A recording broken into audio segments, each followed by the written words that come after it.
எங்க சேதாரத்துக்கு மேல கொடுத்தீங்கன்னா உங்க காசை வேஸ்ட் பண்ற மாதிரி தான்.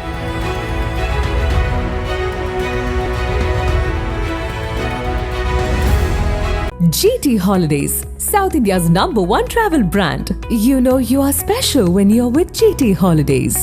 அதாவது சாம வேத தான தண்டம் சண்டை போட்டு ஜெயிக்கணுங்கிற ஃபிட் ஃபார் வார்ங்கிறதா கமாண்டிங் ஆஃபீஸரோட சிங்கிள் டாஸ்க். அப்படி பண்ணுறதுக்கு இந்த மாதிரி விஷயங்கள் மேனேஜ்மெண்ட் வரும். அந்த கமாண்டிங் ஆஃபீஸர்னு சொன்னாலே அதில் ஒரு பெருமிதம் இருக்கும், அது ஒரு கம்பீரமான ஒரு சொல்லாவே தெரியும் கேட்குறப்ப. அது உண்மையிலே என்ன சார்? இந்த கமாண்டிங் ஆஃபீஸர் வந்து ஒரு பதவி மட்டும் கிடையாது, ஒரு ஸ்தானம், ஒரு பெருமை. ஆர்மியில் உள்ளுக்கு வரும்போது அப்போ ஜெனரல் ஜோஷின்னு ஒருத்தர் இருந்தார். Commanding officer CO is a demi god அப்படின்னார். What is the meaning of demi god? கடவுள், பாதி கடவுள். ஒரு கமாண்டிங் ஆஃபீஸரை வந்து பாதி கடவுளாக நினைக்கணும் அப்படின்னு சொன்னார். அதாவது ஒரு சோல்ஜர் தன்னைத்தானே என்ன செஞ்சுக்கணும், செல்ஃபாக கட்டுப்படுத்திக்கணும். ஆசைகளை வந்து என்ன செய்யக்கூடாது, கட்டுத்தறி இல்லாமல் பறக்க விடக்கூடாது. கொஞ்சம் வெளியே போகலாமா மிலிட்டரியிலேருந்து? போகலாம் சார். இப்போ ஒரு வண்டி இருக்குது, நல்லா ஓடுதா நல்லா ஓடலையான்னு பலபலன்னு பெயிண்ட் அடிச்சு தெரியாது, அதை ஓட்டி பார்த்தா தான் தெரியும். ஸோ ட்ரையல், எக்யூப்மெண்ட்டுக்கு ட்ரையல், மேனுக்கு சார்ட்டர் ஆஃப் டியூட்டி. முதலமைச்சர் வந்திருந்தார் ஒரு ஈவெண்ட், கலைவாணர் ரகத்துக்கு. அந்த ஈவெண்ட்டுக்கு என்ன செக்லிஸ்ட்டை போட்டுருணும். வர்றதுக்கு வந்து என்ன வேலை செய்யணும், 1 2 3 4. வரும்போது என்ன செய்யணும், 1 2 3 4. டீ பிரேக் இருக்கும், அதில் என்ன இந்த செக்லிஸ்ட்னு சொல்கிறது. இங்கே எப்போ ப்ராப்ளம் வரும்னா, தெளிவு இல்லாமல் இருக்கும்போது ப்ராப்ளம் வரும். இன்ஸ்ட்ரக்ஷன்ஸில் வந்து டவுட் இருந்தால் ப்ராப்ளம் வரும்.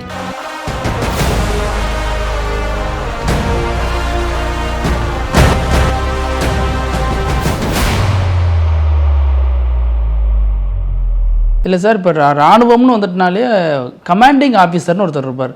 அந்த கமாண்டிங் ஆஃபீஸர்னு சொன்னாலே அதில் ஒரு பெருமிதம் இருக்கும், அது ஒரு கம்பீரமான ஒரு சொல்லாவே தெரியும் கேட்குறப்ப.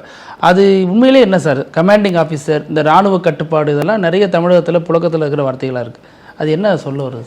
கமாண்டிங் ஆஃபீஸர்னா ஒரு குழுவுக்கு தலைமை தாங்கும் அதிகாரி கமாண்டிங் ஆஃபீஸர். அவர் வந்து டிப்பிக்கல் இராணுவத்தில் யூனிட்ஸ் வந்து மேஜர் யூனிட்ஸ், மைனர் யூனிட்ஸ்ன்னு இருக்குது.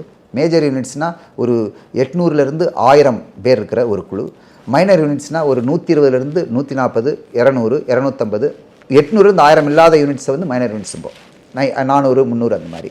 இப்போ எடுத்துக்காட்டால் ஒரு கம்பெனிங்கிறது ஒரு field work shop company, independent field work shop company அப்படின்னம்னா ஒரு EME, அதனுடைய கமாண்டிங் ஆஃபீஸர் வந்து ஒரு மேஜராக இருப்பார், அல்லது மேபி லெஃப்டினன்ட் கர்னலாக இருப்பார் அவர். ஆனால் ஒரு பெரிய யூனிட், அதாவது ஒரு ராஷ்டிர ரைஃபிள் பெட்டாலியன் அப்படின்னு இருக்குது, ஒரு அஸ்ஸாம் ரைஃபிள்ஸ் யூனிட் இருக்குதுன்னா அதனுடைய கமாண்டிங் ஆஃபீஸர் வந்து ஃபுல் கர்னலாக இருப்பார்.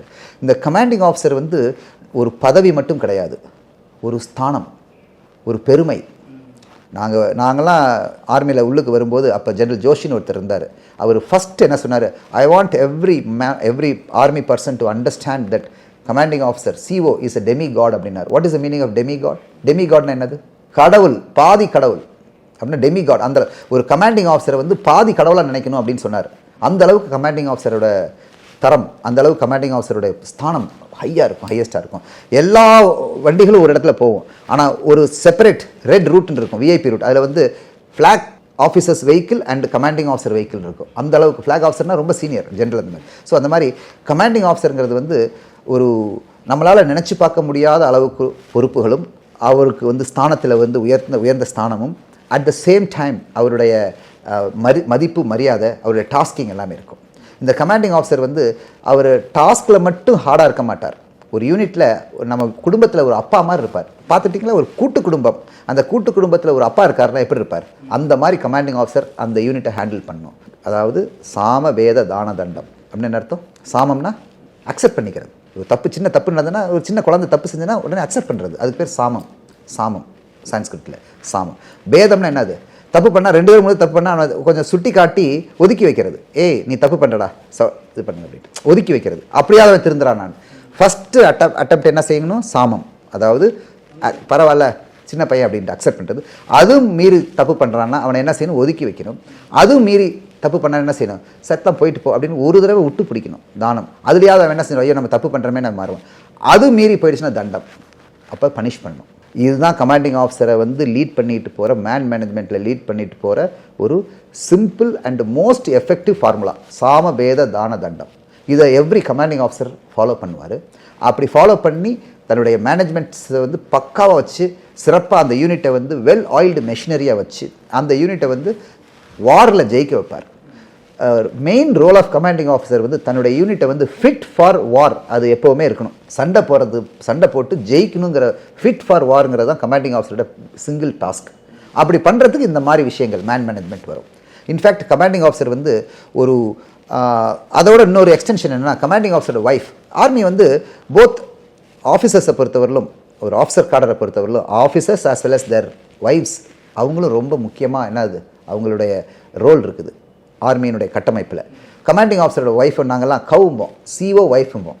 அவங்க வந்து என்னென்னா ரொம்ப பாசமாக, ரொம்ப அன்பாக பிரச்சனைகளை பார்த்து, யார் எந்த லேடிஸ் அந்த யூனிட்டில் இருக்கிற லேடிஸ்க்கு எதுவும் பிரச்சனைகள் இருக்கான்னு பார்த்து அவங்களுக்கு என்னென்ன டெவலப்மெண்ட் பண்ணலாங்கிறத திங்க் பண்ணி பல விஷயங்களை வந்து அவங்க வந்து என்ன செய்வாங்க, யோசனை பண்ணிட்டு இருப்பாங்க. நீங்கள் கூட ஆச்சரியப்படலாம், என்னடா ஆஃபீஸர் தான் வந்து பொறுப்பில் இருக்காரு அவங்க ஒய்ஃப். இன்னும் அந்த கமாண்டிங் ஆஃபீஸருடைய ஒரு பெரிய ஒரு அங்கம் வந்து அந்த யூனிட்டில் இருக்கிற மக்களையும் வந்து அவங்களுடைய வெல்ஃபேர் அண்ட் நல்லபடியாக வச்சுக்கிறதுல ஒரு பெரிய விஷயங்கள் இருக்குது. ஏன்னா அவன் வெல்ஃபேர் நல்லபடியாக வச்சுருந்தா தான் என்ன செய்வான், அவன் நல்லா சண்டை போடுவான். நல்லா சண்டை போட தான் யூனிட் ஃபிட் ஃபார் வாராக இருக்கும்.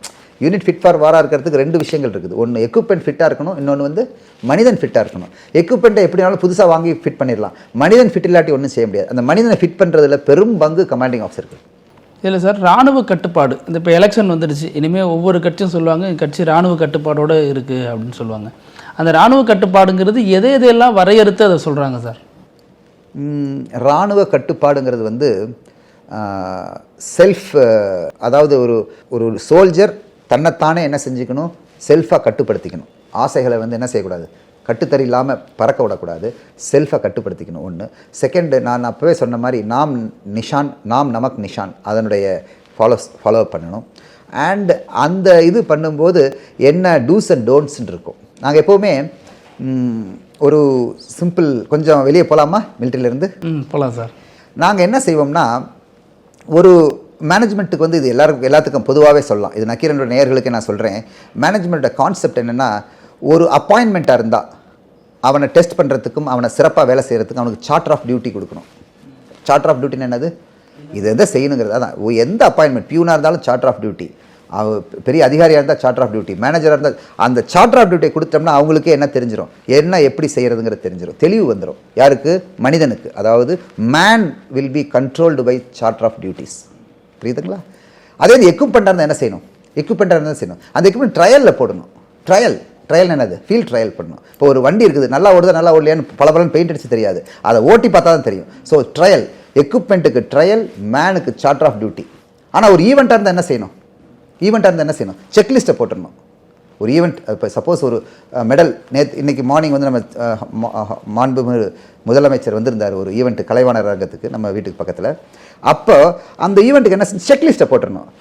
வந்தவொடனே என்ன, வர்றதுக்கு வந்து என்ன வேலை செய்யணும், 1 2 3 4, வரும்போது என்ன செய்யணும், 1 2 3 4, வந்தவொடனே என்னென்ன சீக்வன்ஸ் ஆஃப் ஈவெண்ட்ஸ் என்ன, அதுக்கப்புறம் போகிறதுக்கு வந்து என்ன செய்யணும், டீ பிரேக் இருக்கும், அதில் என்ன, அந்த செக்லிஸ்ட்னு சொல்கிறது. ஸோ செக்லிஸ்ட்டை போட்டணும் ஈவெண்ட்டுக்கு. நான் சொல்கிறது புரியுதுங்களா? ஸோ இந்த மாதிரி மனிதனுக்கு என்னது சார்ட்டர் ஆஃப் டியூட்டி, எக்யூப்மெண்ட்டுக்கு வந்து ட்ரையல் ரன் அண்ட் செக்லிஸ்ட், அதாவது ஈவெண்ட்டுக்கு வந்து செக்லிஸ்ட். அண்ட் ஒரு ஸ்டாட்டிக் ப்ரோக்ராமாக இருந்தது, ஒரு கோட்டை இருக்குது, ஒரு பில்டிங் இருக்குது அப்படின்னா அதுக்கு என்னது, அதுக்கு என்ன மெத்தட் ஆஃப் மேனேஜ்மெண்ட், அதுக்கு இன்ஸ்பெக்ஷன். ஸோ இந்த மாதிரி மெத்தடை வச்சு நாங்கள் வந்து என்ன செய்கிறோம், இராணுவத்தில் மிகச்சிறப்பாக வேலைகளை பார்க்குறோம். புரியுதுங்களா? மனிதனாக இருந்தால் அவன் என்ன செய்யணுங்கிறத சொல்லிவிடுவோம். பொருளாக இருந்தால் அதுக்கு வந்து ஸ்டாட்டிக் பொருளாக இருந்தால் என்ன செஞ்சிருவோம், அதை இன்ஸ்பெக்ஷன் பண்ணுவோம். இன்ஸ்பெக்ஷன் என்ன அர்த்தம், அதை பலபலன்னு வைக்கிறது. மூவிங் பொருளாக இருந்தால் என்ன செய்வோம், அதை வந்து ட்ரையல் பண்ண விடுவோம், ஓட விடுவோம். இப்போ ஒரு போட் இருக்குன்னா போட்டை வந்து ஓட்டி பல புயல்லையும் மழையிலையும் ஓட்டினா தான் அந்த போட்டு வந்து எவ்வளவு தண்ணியில் நிற்குதுன்னு தெரியும். புரியுதுங்களா? ஒரு ஏர்க்ராஃப்ட் இருக்குது, ஓட்ட விடுவோம். அப்போ ட்ரையல். அண்ட் ஈவெண்ட்டாக இருந்தால் என்ன செஞ்சிருவோம், அதை வந்து என்ன செஞ்சிருவோம், செக்லிஸ்ட் போட்டுருவோம். புரியுதுங்களா? ஸோ இதெல்லாம் தான்.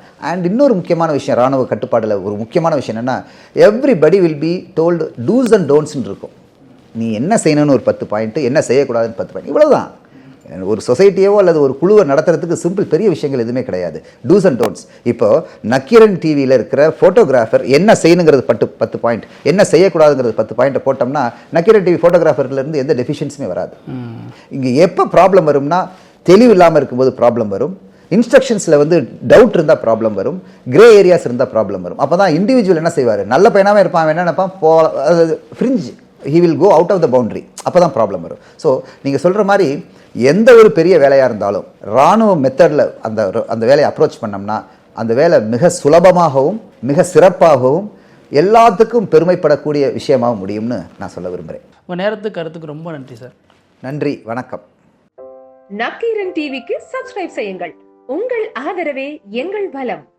ஆசிரியர்களுக்கு நண்பனாகவும் மாணவர்களுக்கு ஆசானாகவும் திகழும் தேர்வு வழிகாட்டி. ஒவ்வொரு பாடத்திற்கும் அனுபவமிக்க ஆசிரியர்களின் துல்லியமான தெளிவான விடைகள்.